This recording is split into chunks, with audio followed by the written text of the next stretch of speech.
Welcome back to Lifetime Talks and our series on performance and longevity with MIORA. I'm Jamie Martin. I'm here with my colleague and friend, Jim LaValle. He is a clinical pharmacist, clinical nutritionist, and the chief science officer for Lifetime. How are you, Jim? Doing great. So in this episode today, we are talking about one of the topics, I would say, that's been dominating headlines for the last probably 5 years or so. I think it's one of the things that everybody's talking about. Should I be doing them now? Like, the conversation is evolving around them. So GLP-1s, Right. we know that they're becoming more widespread in usage and for a variety of different reasons at this point. But Right. we just want to level set. 'Cause I know we talked about this in our previous season. Like, what are Sure. they? What are they for? But even just in the last year or so, we've seen evolved thinking about how they're applied and used in different cases for different people. Yeah, I think GLP-1s are probably the next great evolution of what pharmaceutical research can actually contribute to the Mhm. wellness of individuals, right? So GLP-1s Yep.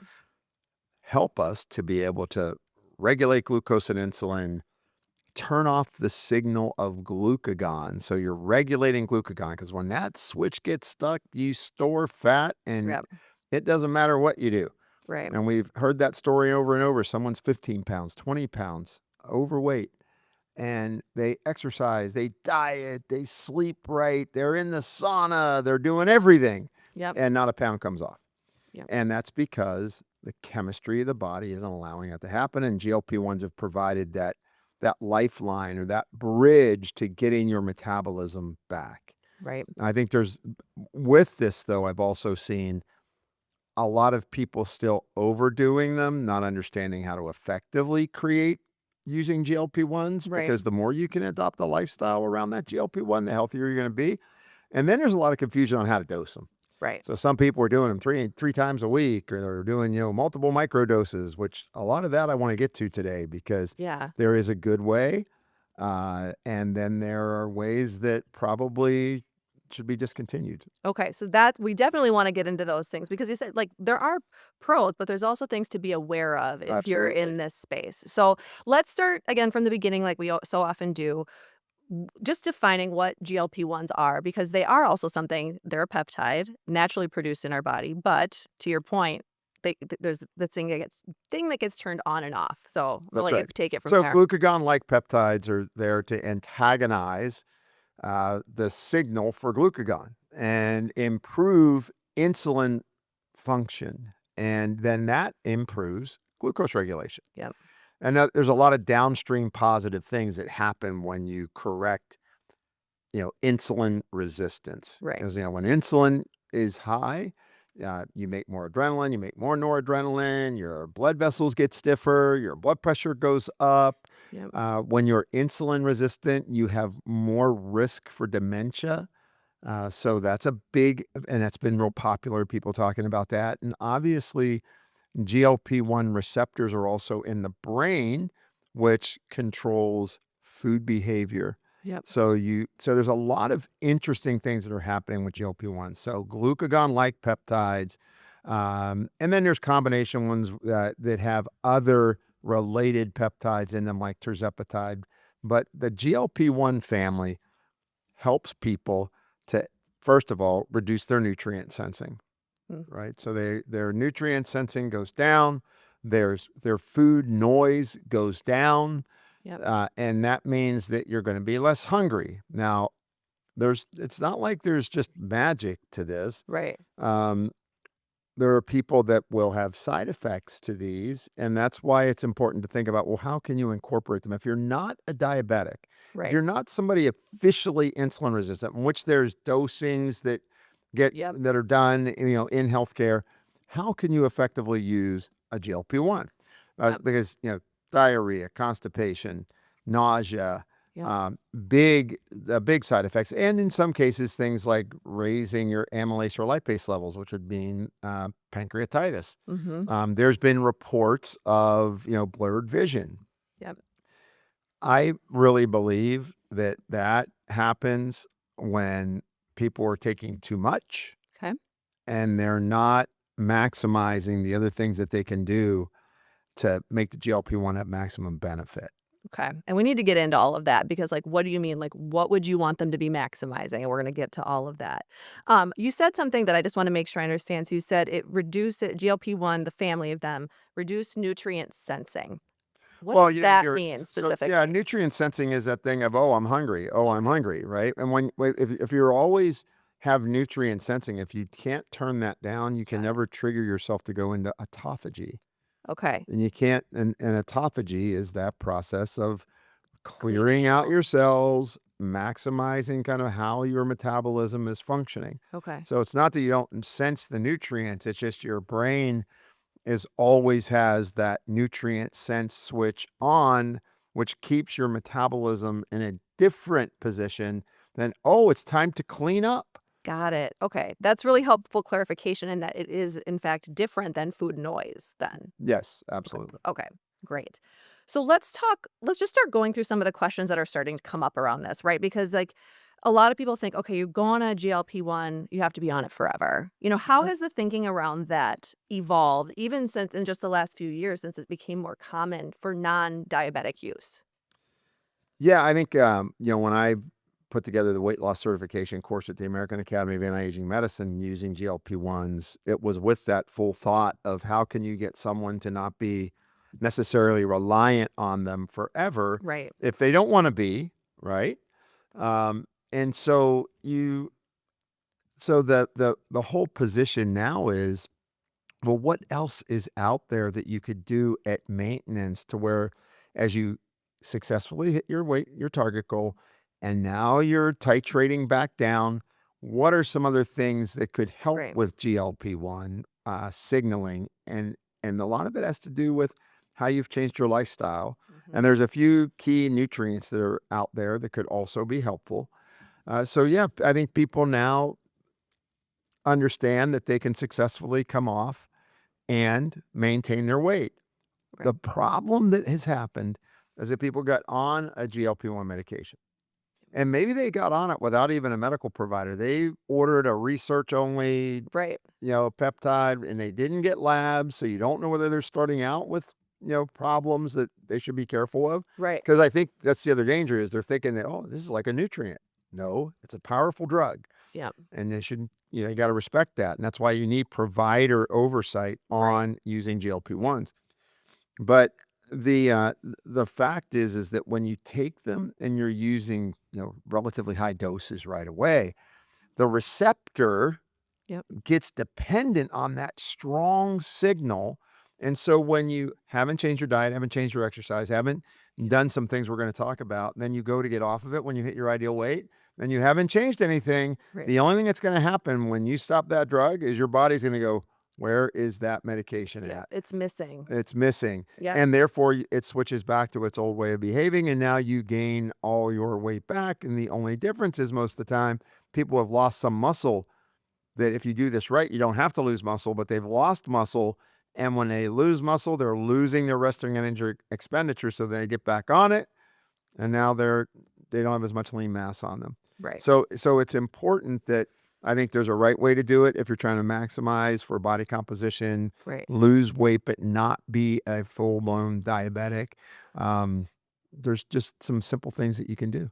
Yeah, and we're gonna like I said, we'll get into that. One thing that I think is interesting, you've talked about, like, when people are thinking about going off their GLP-1, it's important for them to understand why they got on it in the first place, and what impacts that's gonna have. So can you speak to that a little bit? Well, I mean, in general, there's several things that can cause insulin resistance. Right. One could be just simple nutrient deficiencies. I'm Right. low in magnesium, I'm low in chromium, I'm low in B vitamins. I need the nutrients that make my insulin receptor function. Right. So that's one. Two, lack of sleep, sleep apnea can alter glucose and insulin signaling. Yeah. So that's a big one. The third would be stress. The fourth would be environmental burden. Okay. Arsenic, for example, is associated with the development of, type, diabetes and insulin receptor changes. But most of the time, it's I stopped moving and I started eating a lot and I don't get I don't get steps in. Yeah. I can tell you it's interesting when you think about steps. I recently bought a push mower. Okay. I love it. I have one too. Well, I have my new house has a fairly big yard, and there's a portion of the yard that is really better if I use a push mower versus a riding mower. The other one's Okay. wooded, and you got to have a riding mower. Yep. But I wear my Whoop. Yep. First time I push mowed the lawn, and electric one, but I didn't use the power. Right. I really pushed. I looked at my strain score. So Whoops give you a strain score. Okay. My strain score from pushing the lawnmower was equivalent to my workouts. Oh, that's so interesting. And we've lost that. Yeah. We don't walk to go get our mail at the end of our driveway. We jump on our golf cart, right? Yeah. We don't even go to the store anymore and walk Walk the the store aisles. and walk the aisles. We order our food and it gets Mhm. delivered to our home. And so for a lot of Yeah. folks, lack of mobility, lack of movement, lack of exercise leads you to why you got there. And then the other one is food choices. Mhm. As people get under stress, they eat more sweets, they eat more carbs, they eat more calorie dense food. It's not necessarily nutrient dense food. Yep. And those kind of foods signal insulin resistance. The number one inflammatory process that occurs in your body is post meal or postprandial hyperglycemia. Your blood sugars go up and then they plummet, and that big jump triggers inflammation, and that inflammation and that glucose dysregulation starts to create the changes. And when I'm releasing glucagon, by the way, if you chew your food, it Yep. actually helps to tell the hormones being released in your gut Yeah. what to do. Yeah. So there's that piece. Yeah. The things we don't think about, but that literally every like kind of action that our bodies require to like process and digest and all that is having an influence on all of these pieces. Exactly. And so that's the, kind of the why people got in that position to begin with. Right. Right. Let's jump into a little bit of the conversation around the like the titrating strategies that happen because and this gets into dosing and I think that you wanted to talk about that specifically. Let's start with like dosing just in general because and what you've seen as trends and evolutions in it since this became more popular for non-diabetic and insulin resistant Right. use. Yeah, I mean, there's been a lot of people doing all sorts of things, but the way it's been taught, I know for at least 1,000 practitioners that I've trained in this. Yep. You want to start off at a low dose and get your body to acclimate and have less risk of side effects. Right. Right. Is that considered starting a low dose? Is that microdosing? I Or is mean, that people would different? call it microdosing. I mean, I always kind of look at microdosing like, okay, well, yes, you're doing less than the dose that is recommended for a diabetic. Okay. There are people that do microdosing where they're doing even smaller amounts more frequently during the week, which they really shouldn't be doing because they don't understand how the drug works. Right.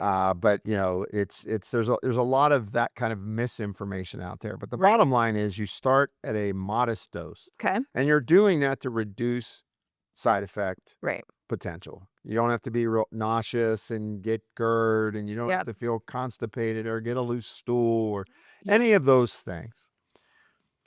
And then you do that smaller dose for a few weeks, and then did the person lose weight? Even Right. at, say, for example, semaglutide or Ozempic, Yep. typical dose if you're going in would be like 1.5 milligrams or even up to 1.8 milligrams. Okay. We started 100 micrograms, Okay. a lot smaller. So Yeah. that's a microdose. Okay. So you start at 100 micrograms, you do it for a few weeks. How are you doing? Are you losing weight? I didn't really lose weight, but yeah, my appetite started to come down, and they changed the way they're eating a little bit. Then you increase it slightly to Yep. 250 micrograms, which is still a tenfold lower dose, right? Right. Um, are you starting to lose weight? Yeah, you know what? I'm losing weight now. And maybe the food noise has And disappeared or something like that. the food noise has disappeared. I'm not Yeah. nauseous. There are auxiliary nutrients that you take to maximize this. We'll get to that Yep. after. But the big point to this is that if you're losing weight at 250 micrograms a week, 2 to 4 pounds, keep it there. Right. It is doing You don't something. really want to lose weight real rapidly, increases risk of gallstones. Sometimes you're losing lean mass that way, Right. even though GLP-1s do not cause lean mass loss. They support the retention of lean mass. Yep. What causes the lean mass loss is when people don't eat. They only eat once a day on their Yep. GLP-1. So when you're doing that reduced dose, you that 250 microgram dose, Right. your appetite's down. You're not interested in kind of eating as much, but it doesn't suppress you so much that you're only eating once a day. Right. Because you still the reality is your body still needs those nutrients to function at its most optimal. Well, yeah, because when you start to lower that many nutrients, that's why you hear about hair Yep. fallout and that kind of stuff. Yep. It's very simple. If you don't eat many calories, Yep. things like your hair will start to take the hit Right. because your hair needs nutrients in order to grow Right. and to keep the follicle healthy. So you want to titrate to the dose that's effective for you losing weight. And as you're approaching your ideal weight, you would titrate off. You would start to lower the dose Yep. and then go off. Mhm. That being said, if all you've done Right. is do the GLP-1, Right. when you go off, you're going to more than likely gain your weight back. Yep. At the least some of it, because you haven't corrected the other aspects of your chemistry, your metabolism, Yep. that could be contributing to why you weren't able to keep that weight off in the first place. Right. So let's talk about those other aspects just to make sure that we're covering them and being Yeah, sure. really clear about what they are. Yeah, so one, stress hormones, Yep. cortisol in particular. So if you're under stress, you're going to stress eat. So if Yep. now when you get rid of the GLP-1 and you've turned off your appetite, right? That new food noise, what's going to start to come back if you're under stress and you haven't figured out how to correct for that. That's Yep. one. Two would be thyroid hormone, Yep. like balancing out your thyroid to make sure you're, optimally metabolizing what you should be doing, generating energy. The third would be sex hormones. Yep. You want to look at, depending on what age you are you in the right spot with your hormones? If you're a man, is your testosterone low? If you're a woman, is there imbalances in your estrogen, progesterone, testosterone? Yep. So that's important. And then gut health. Mhm. Gut health is important because we've seen this over the years. People that develop food sensitivities and food allergies end up gaining weight because of the inflammation signal. When anything that triggers inflammatory signaling Yep. will affect the insulin receptor. Got it. So all these other aspects Yeah. that affect inflammation affect your insulin Insulin. and glucose utilization, which affects glucagon, Right. right? So ideally, you titrate so that when you go off, your body isn't used to this significant large bolus of drug that's there for 6 days. It's been getting just enough to retrain it, Yep. enough Got to it. get the appetite down, enough to burn fat. Yep. And then if you're exercising and you're eating enough protein, Yep. you lose all fat mass and very little lean mass. So you preserve your That lean resting mass. Yep. energy expenditure. Yep. And because look, lean mass is currency of living longer. Yep. You need it. We need that muscle. Gotta have it. So we can be functionally fit and mobile for the long term. That's right. Let's talk about how people take it, because you mentioned like there's people who are like, there might be people taking smaller doses every day or other strategies that I'm not aware of. Like, what does that look like ideally for people, or is it it depends type of response? No, ideally they should do it once a week. Okay. Okay. Because Tell me why. Like, because why they is that have important? it has a half-life. Okay. So you take the drug and it lasts for 6 days. Yep. First of all, there's a critical amount that you need in order to have an effect. Secondly, if you're doing small doses and you keep staggering the half-life one on top of the other, you Yep. get out to 8 to 12 weeks and you've got all these layered half-lives of all these injections, you could find yourself with some side effects. Oh, interesting. Right? Yep. It's the same thing with doing it. Like some people are doing, I do it 2 times a week. Or I do it 3 times a week, not even every day. It's the same thing. You're not allowing for the drug to be processed and mobilized. Instead, you're creating more dependence Ooh. So later going off could be even more difficult. Exactly. It's interesting because I actually just had a situation in my life where someone was telling me they were starting this, and their recommended the provider they were working with was like, "No, you're gonna do a daily dose." And I'm like, "Ooh, that's really interesting." I had never heard it. I was like, "I have not heard about that." So I'm excited that we're having this conversation. Yeah, I mean, I just once again, you got to follow the what's called the pharmacokinetics, like Yep. what's going on when you take this. The drug has a long half-life, therefore you don't want to be stacking doses one on top of the other. Now, what I will say Yep. is that there are some people that they kind of get stuck at their 250 microgram dose or 500 microgram dose. And what we've done here and there is say, you know what, for a couple weeks, cut it in half and do it twice a week for a couple weeks just to Okay. change it, but then get back to your normal dosing. And a lot of times that will liberate that stick point that occurred. Right, but really what you're saying is once a week is ideal, twice a week if you're at, like, a certain point in the A stick process. point for a short period of time. Okay, and so Short that's period of time. okay. It's Right. I, like, love all these caveats and nuances that there are that we're talking about. Mhm. Um, And you could do the more, I mean, the oral ones are going to come out with greater bioavailability now. I mean, there's a couple of new ones that are on the way out that are oral and do as good a job as the injectable. So I think we're going to see the market shift. Some people just yep, don't like needles. yeah. Yeah, Well, and that's gonna be a that's thing that legitimate. prevents them, right? Yeah, no, that's legitimate. Like I don't like to stick myself with a needle. Mhm, Okay, but the oral GLP-1s mhm. there's some that have been out, right? Yeah, But they typically top people off at about 10 to 15 pounds of weight loss. You don't get into any more than that. okay. But the new ones, the new generation of them coming out that are oral, actually work pretty effectively to drop a significant amount of weight. Have any of those been FDA approved yet? Or Not are yet, they but in they're in phase process? 3. They're in process. One's in a phase, I think 3A now. Okay, Orforglipron is a small molecule, so it's not a peptide. It's a small molecule, but it acts as a GLP-1. Uh, so there's really cool things on the horizon related yeah, to this. super And, interesting. and you know, look, 50% of our U.S. population is either insulin resistant or diabetic. Right, 1 in 2 people. yep, So why are we seeing this momentum?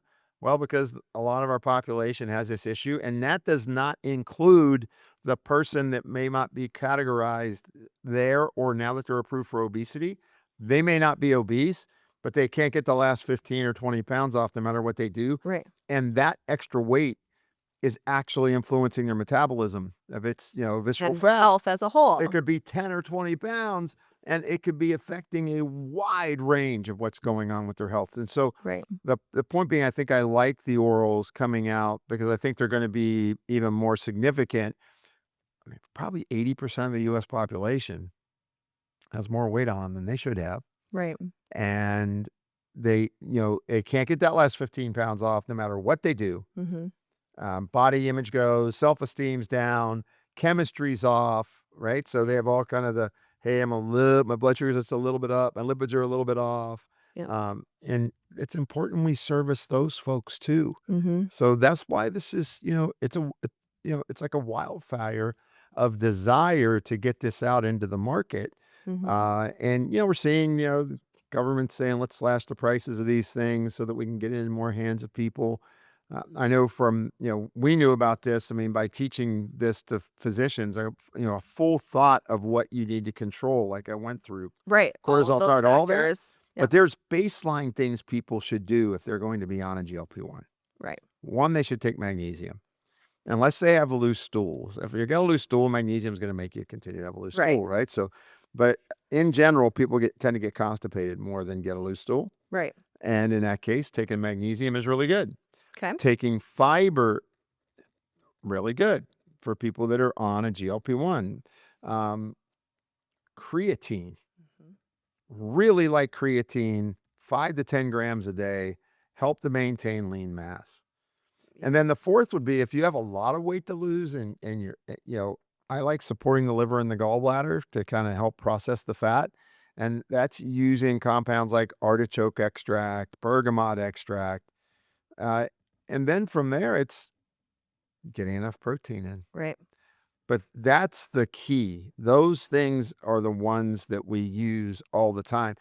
if I'm real concerned about lean mass, the peptide that we've talked about, Yep. sermorelin. Yep. Sermorelin is a growth hormone secretagogue. People take it 5 days out of 7, but it helps maintain the lean mass. But more importantly, skin laxity. Mm. So as you're losing weight, Right. right, you want to keep that skin integrity good. Yep. And sermorelin does a great job of helping you maintain skin integrity, maintain lean muscle mass.